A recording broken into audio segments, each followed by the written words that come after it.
Yo, what's up mga kaibigan? Nali na tayo magkwentuhan. So, ang Filipino-American former NBA 6-man player of the year winner na si Jordan Clarkson ay todo suporta pa din nga sa ating Gilas Pilipinas kahit na hindi na siya parte ng team na ito. Madalas pa din nga siya mag-post sa kanyang social media accounts. Ganun pa man dahil fresh na fresh pa din nga sa isipan ng mga fans ang naging performance ng Gilas noong FIBA World Cup, hindi maiwasan ng mga manonood ang pagkumpara kay JC at kay Justin Brownlee. Ilan na lamang dyan ng mga miyembro ng PBA Moto Club na ginawang maliwanag na mas gusto nila si Justin Brownlee para sa ating Gilas Pilipinas dahil mas magaling umano itong team player kaysa kay JC.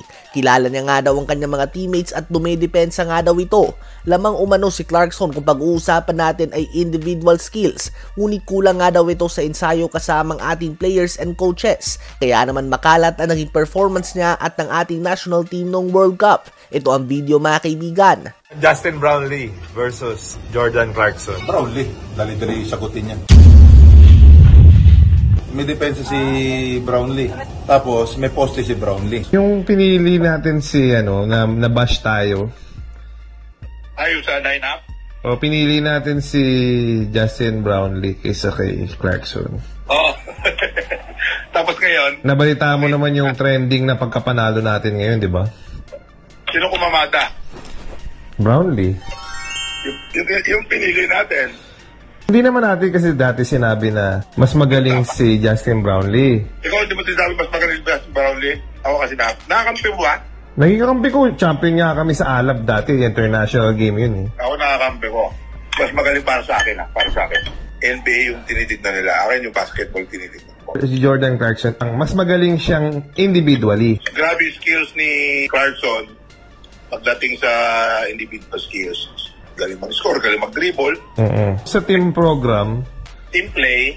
mas madaling depensahan pag andyan si Jordan Clarkson. Kasi si Clarkson, hindi pa masyadong nakapractice ng matagal. Hindi niya pa alam yung play ng Pilipinas kung sino mga players, kung anong klase maglaro.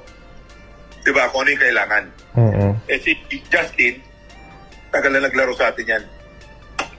Makes sense. Tama. Laro sa Pilipinas yan. So alam niya na, kilala niya na yung mga players.